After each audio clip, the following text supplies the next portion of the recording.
there'll be food, there'll be a flight tip. Okay? We'll also be celebrating the 20th anniversary of ACI. So our dream was don't just leave the books in a library. Like, don't save these ancient books and then they just sit in the library somewhere and collect dust, as they did at the New York Public Library, for example. Like, can you bring those books to the modern world? Can you make them so that normal people can use them? Right? So we invented a thing called ACI. ACI celebrates its 20th anniversary tonight, or Thursday night. Okay, it's 20 years since we started it in New York City. It's now in 85 cities in 23 countries. They are studying ACI courses. But it started here in Hell's Kitchen with 8 people. John Stillwell was there. He started recording it.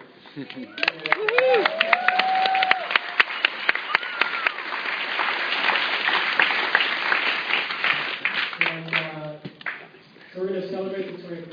ACI was up until that time in Tibet, to study those things, you had to be in a monastery, and it would take 25 years, and then you would become a geshe, right? Women were not allowed to study those subjects, okay, for 1,000 years in Tibet.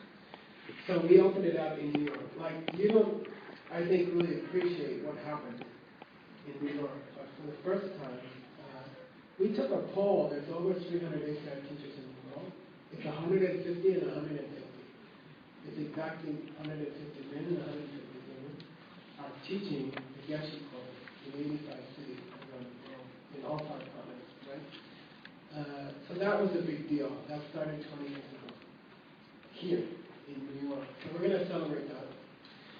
And how do you reach normal people who are not interested in becoming a Geshe? Because only abnormal ones want to be Geshe. So how do you reach the general public with this kind of stuff, you know? And then we started to write books that were meant for the general public, and we started to have programs that were meant for just normal people. And that has become DCI. I think DCI last year, 10,000 people came to DCI events around the world, in all the continents of the world. We didn't go to Africa, but we will. We tried to, and we were told we'd be kidnapped in the place we were going, so we got on that trip. But it's about 10,000 people a year now are coming to DCI around the world. Can you take this wisdom and can you present it in a way that any person from any country, in any language, with any religious background, could make their dreams come true? And that was the goal of DCI. So we've been putting out books for normal people. And Thursday night we'll be putting out this book, okay? So that's called The Karma of Love. And it's 100 answers for your relationship. So over the course of 25 years, I've been asked thousands of questions about relationships. And I chose the 100 most popular questions. Okay? Like, I don't know, my husband doesn't hug me anymore, which is a big one. But also more important things like that. You know? So we chose 100 questions. We put it into a small book that you can put in your purse. I had a big fight with the publisher. You will be happy to know I won this morning. And it will be put out for $6.99. It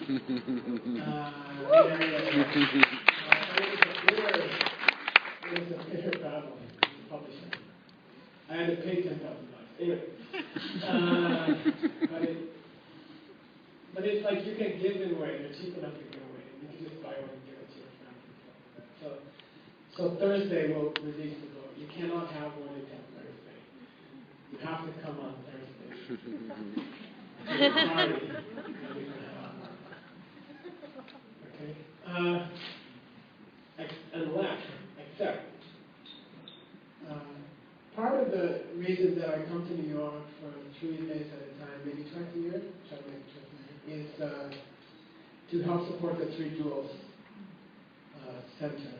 And It's a free center. It's 3 jewels around the world. There are other 3 jewel centers around the world. Vancouver has a nice one. Tues has a nice one. They're starting them in China.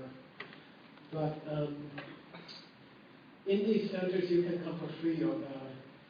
You can come for free Dharma teachings. The 18 ACI courses, which normally take about 5 to 6 years to finish, are being taught for free at the 3 Jewel Center in New York. John still is teaching. Hector is teaching. And I think Hector can tell you, and I was hoping you could do it tonight or maybe tomorrow, that 3 Jewels also gives people a chance to do charitable work out of, it's almost like a free office space that people can use out of which to do their charitable work. Or also like teacher trainings or something like that. There are yoga teachers who don't have a yoga center, who have gone through a teacher training, and they want to have their own teacher training. Then they come to 3 Jewels and they use it, and like that. That's one of our goals. We want the 3 Jewels to be a space where people can get spiritual stuff for free. Or they can come for a teacher training, and we'll arrange it for people who don't have a space or something like that. And it takes money. To do things for free takes money. And for you guys here tonight, tomorrow, next day, it costs about $30 a person per night to hold the event, to run everything. A little more than $30 a person. But, and we're not asking for that. We want it to be free. We think it should be free. In the monastery, you don't pay for classes. My teacher taught me, Chini, how long? 35 years. He taught us for free. He taught us every day for free. And many hours he taught us. He refused money. He wouldn't take money. For 35 years he didn't take money. He taught for free. So we want to continue that tradition for the Dharma teachings. I don't think it should be charged. But we need help. Okay? So people who understand the value of it, people who love it, people who care about it, we should support it for other people to come who don't know. We should take responsibility to keep the place open and free, and people don't get they don't wrestle with them. It's free, but donations they have to. It shouldn't be like that. It should be totally transparent and free. People just come, and they don't have to. The new kids don't have to worry about it. When they get older and they're in charge of the center, they can lose hair and worry about how the bills are paid. But we should make it free for other people, right? That's our responsibility. Anyway, it's a kind of blackmail tonight. If you sign up where's the gold table? That table back there has all these laptops. You go there after the talk.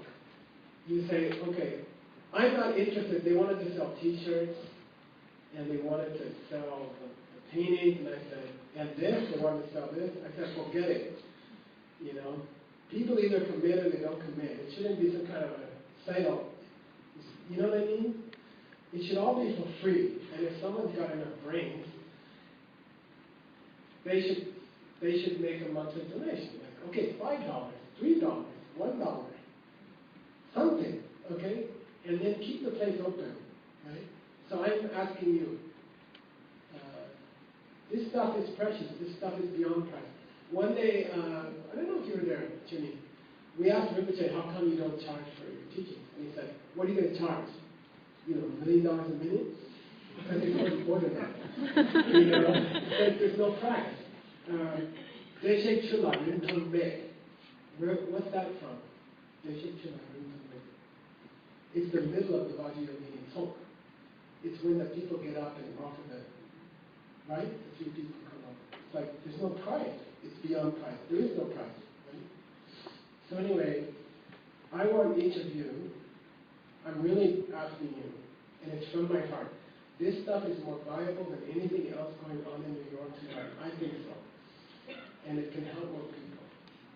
So it's dumb that you pay, I don't know, $80 for garbage removal per month, but you don't pay $20 per month to keep this place open. It's stupid. It's dumb. So you're going to, after the talk, you go over there and you sign up, you push a button, they charge your credit card, you don't even notice it. It goes out like So I have like 20 of those things. And they take out $1 a day, or they take out 50 cents a day, or they take out 10 cents a day. I don't care. Do something. Go over there after the talk. Say, I'll do 5 cents a day. Please. No, it's not a joke. If enough people do, you know how many people are supporting the Free Retreat in Nairobi? 880. And they all just give a little bit. And that's, then you're keeping it going, right? That way. So sign up for something, okay? I don't care what. Sign up for 3 cents a day. Sign up for 10 cents a day. I prefer $1, $30 a month, but I don't care. $30 a month is like a movie and half of a dinner, you know, in one night. It's dumb. And those who do it will get a free copy. I'll give you a copy. I'll pay for it. You're going to get the book before that. Only people who sign up the next video will get the book before even Rolling Stone and all those people. Seriously. Okay? So just do it, okay? I don't like the beg, but for that place to stay open is more important than like the police stations to stay open, or for the authority to stay open. You see, it's more essential for New York than those other places are. Oh, I'll sign it, but I don't know if people care. Not tonight, I'm busy. Okay, all right. So after the talk, and then I'll bug you tomorrow during the break, okay? Or and just go over there. It's painless. It takes like 3 minutes, and they push a button, and then it just comes out of your mouth, and you don't notice it. Okay? All right, Mazal? Mazal. Okay. Now, story of how this got painted. We got like half an hour.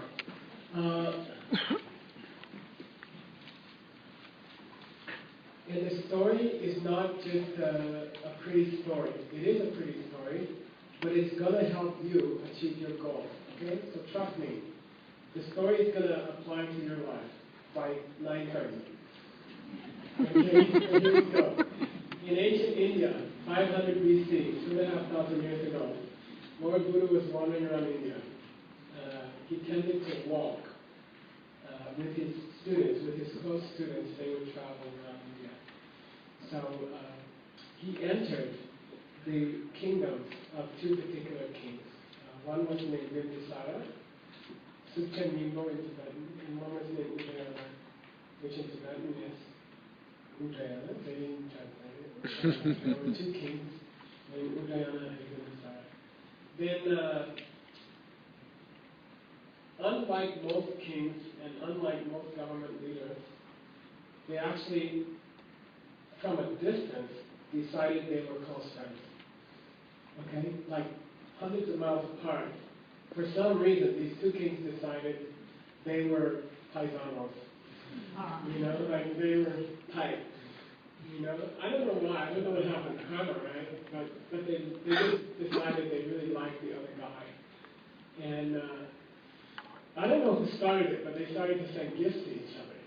So, you know, one would send a jewel to the other one, and then the other one would send.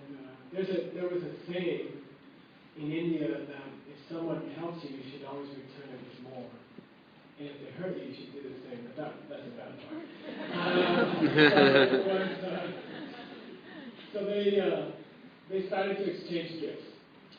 And finally, Udayana sent Bimbisara a special coat, a special robe. And it was studded with gems, and it had magical powers, right?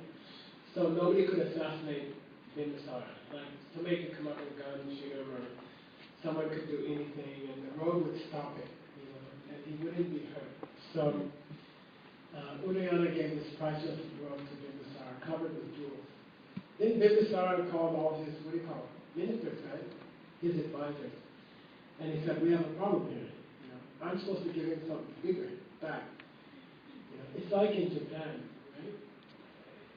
If you're in Narita Airport. Narita. Okay.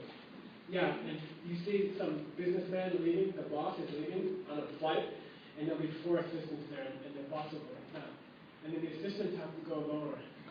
And then the boss will go lower, and then the assistants have to and then it's like a gift. And it's a beautiful custom. It's a beautiful custom. But it's the gift thing.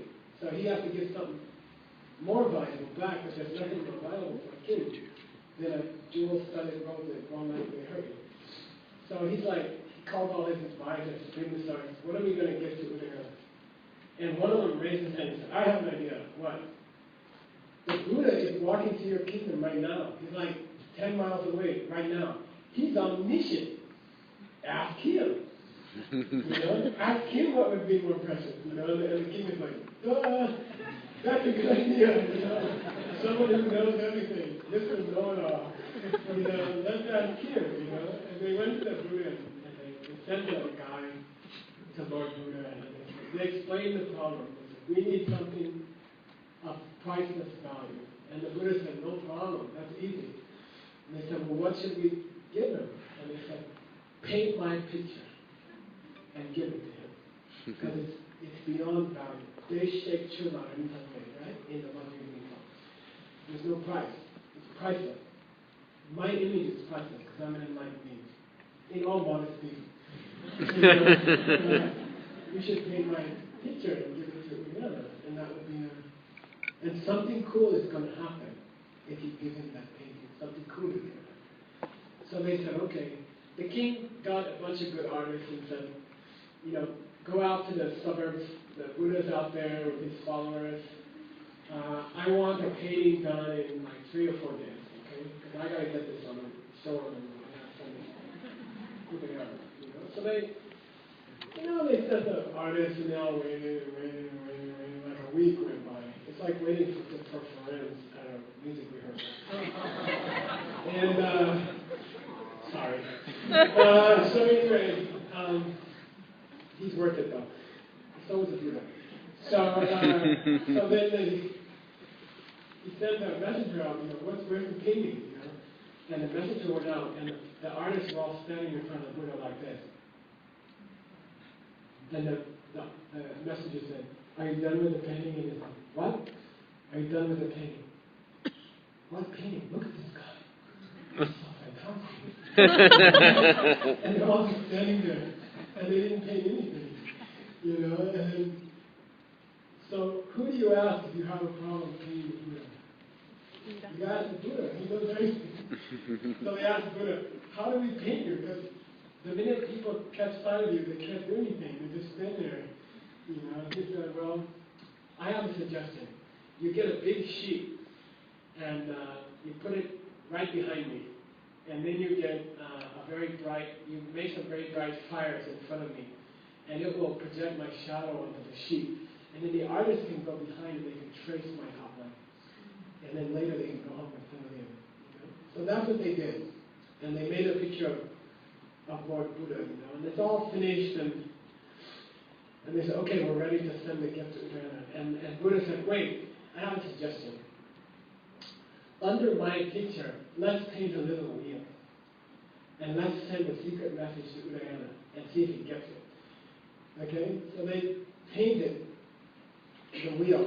Originally, the Buddha was the whole painting, and there was a little tiny wheel at the bottom, I guess. It's not clear. So then they put the wheel on there, and then they're wrapping it up. They said, wait. Put this quotation at the bottom. Samprajashi Yuvacha. Sagitam Jivacha. When you don't know a line in the monastery, you go, sorry, anyway, add that at the bottom. It's called WOL, by the way. When they're doing 500 months, I'm like, whoa. Then you just go, wow. The problem is too much. My guys don't know what they're saying, and then everyone's copying the next time. Okay. So anyway, they painted it, they wrapped it up, they sent it to Udayana. And it's a beautiful story, but then he opened the box, and he took out the painting, and something happened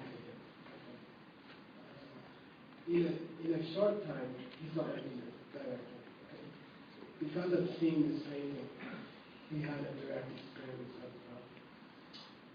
of emptiness. How, you want to hear how that happened? Yes. Yes. That's a long story. Okay, but it's a beautiful, I like it, because it's the best part of the story. He didn't see emptiness right away. He just went on being a king, and he had that painting, and he would stare at it once in a while, and he would try to scope out what the heck does it mean, right? And then one night, he had several queens, and one was named Chandra Prabha, the light of the moon.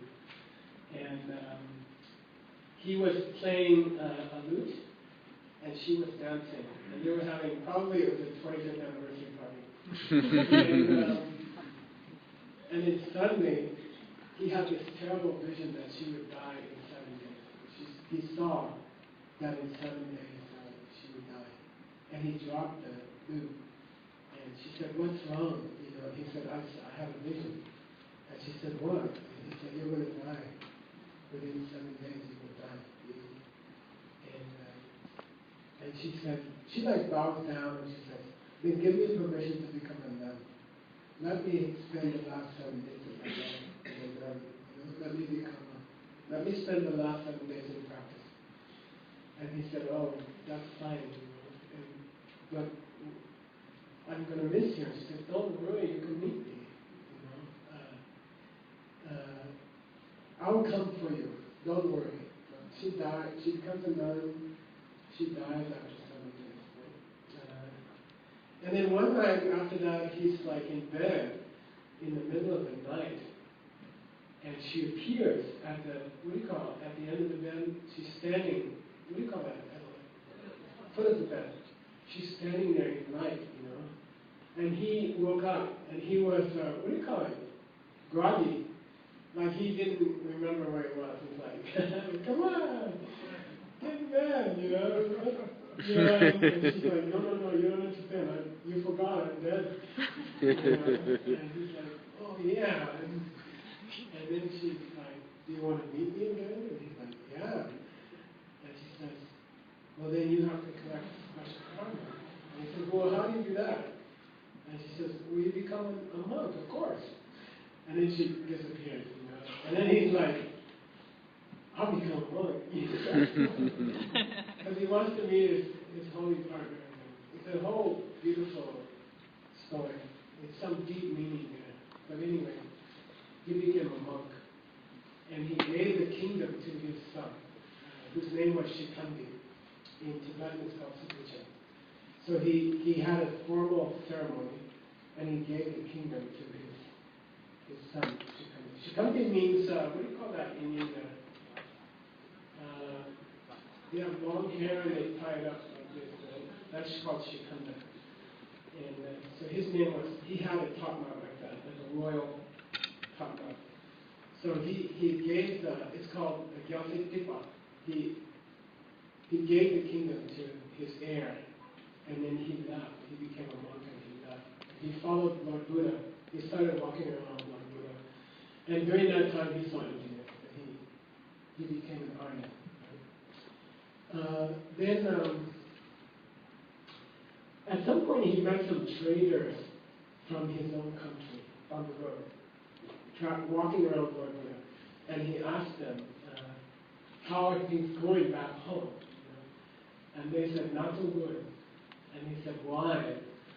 And they said, "You remember you used to have he had two, what do you call those guys, advisors, ministers. One was named Heruka and one was named Viruka. And Heruka and Viruka have been kicked out. And they've been replaced with Yupa and Toa. Yupa in Sanskrit is Danda. What's Danda? Dandasana. Stick, but it means a plank or a club. Okay, so Danda in the old Sanskrit means a club that you used to hit people. It was a policeman's gun in the old days. So one of the ministers, evil ministers, named Stick, and one of them is named Toa means hammer. So they replaced the two good ministers, and they started advising the son to abuse the people, to hurt the people. So Uliana gets this report, and he says, "Well, I better go home and straighten this boy out." So he goes to Lord Buddha and he says, "I have to go home for a while. to straighten out my son. And the Buddha goes like this.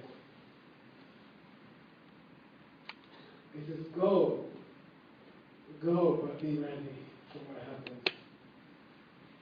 You know, that's all. He sees that he's going to go anyway, but he says, be ready for what comes.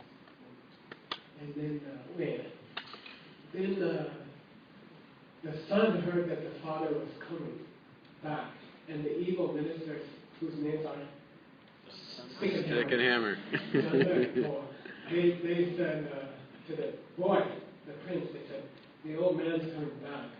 Can you imagine how ugly it's going to look if you put a crown on a monk's head? It's all wrong, you know, and he's going to kick you out, and he's going to kick us out, and he might murder you. You know, I think we should do something. So he at that moment, he makes a mistake. The son makes a mistake, and he says, do what's necessary. I agree to whatever is necessary. So they send assassins to kill Udayana on the road before he gets to the capital. They send assassins. So he's walking down the road, and the assassins are walking down the road, and he gets this vision. You know, he says, "Were you sent to kill me?" He asks them, "Were you sent to kill me?" And they say, "Yes, we were." And they were forced to, by the way. Their families were held hostage by the evil ministers. So they said, "Yes, we have to kill you." And he said, "Could you just wait like 15 minutes? Let me do my final meditation. You know, let me prepare my mind." And they said, "Okay, of course, prepare your mind." So he goes into deep meditation, and he becomes an arhat. He reaches nirvana in those 15 minutes. He permanently eliminates his kleshas, his negative emotions, and he reaches nirvana. There, sitting there, on the road. You know. Then they say, then he says, "Okay, kill me, but send a message to my son."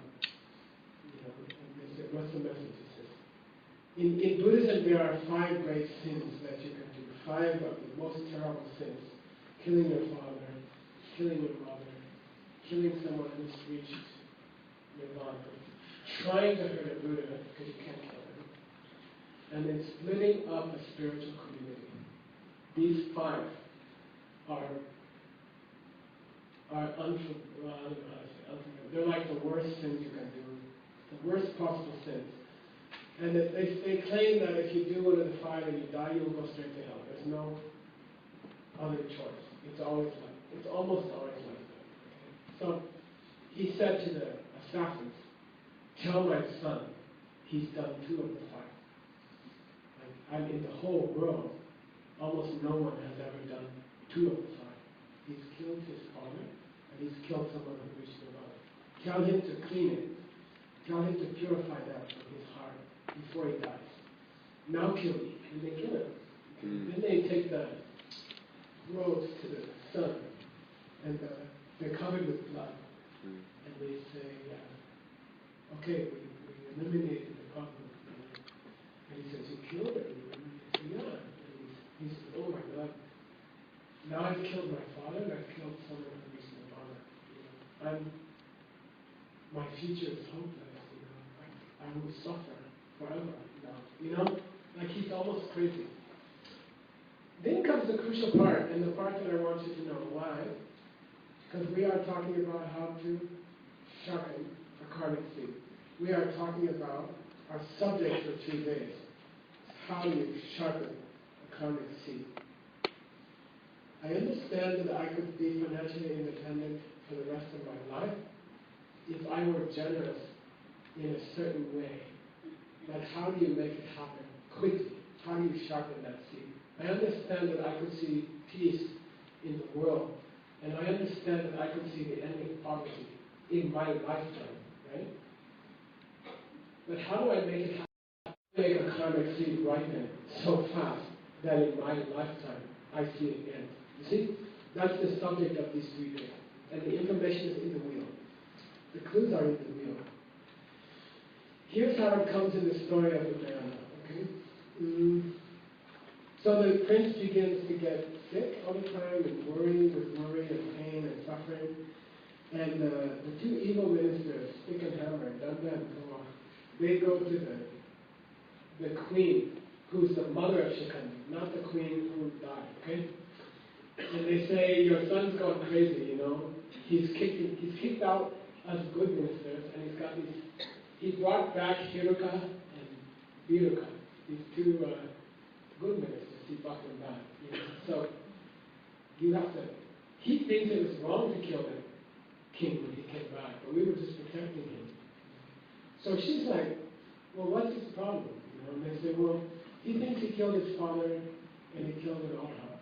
He killed someone who reached nirvana, so he's going to have terrible suffering. So she says, no problem, I have a plan. I'll take care of him thinking that he killed his father. You take care of him thinking that he killed an arhat. Okay? Someone that reached nirvana. All right?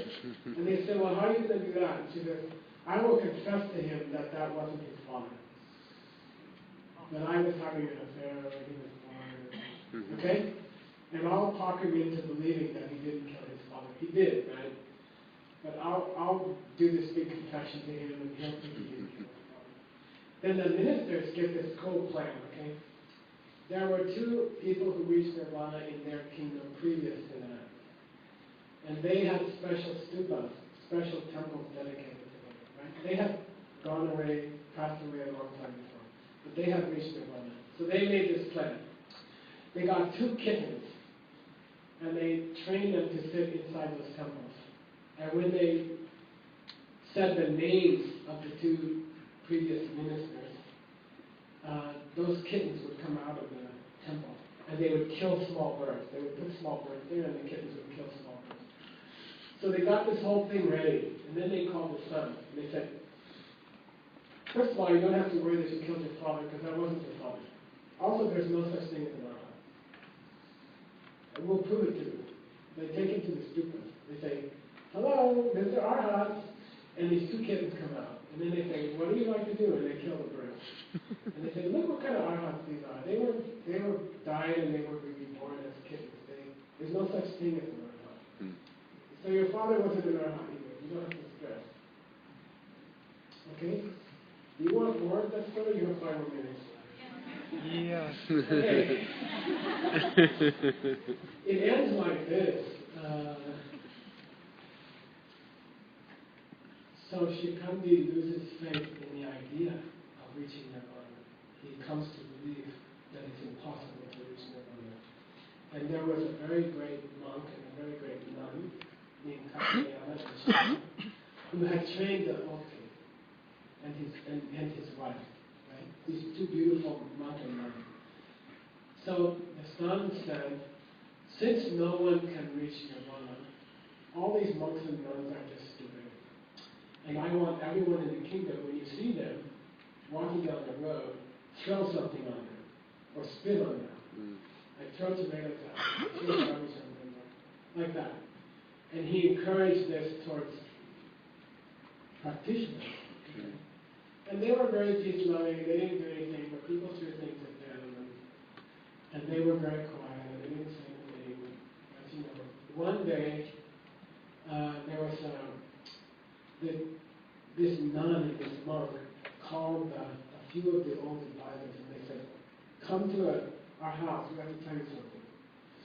Then they came and they had a meeting, and they said, look, something strange is going to happen in this city. For 7 days, strange things are going to fall out of the sky. Okay, like the first day, flowers will fall out of the sky. Empty sky.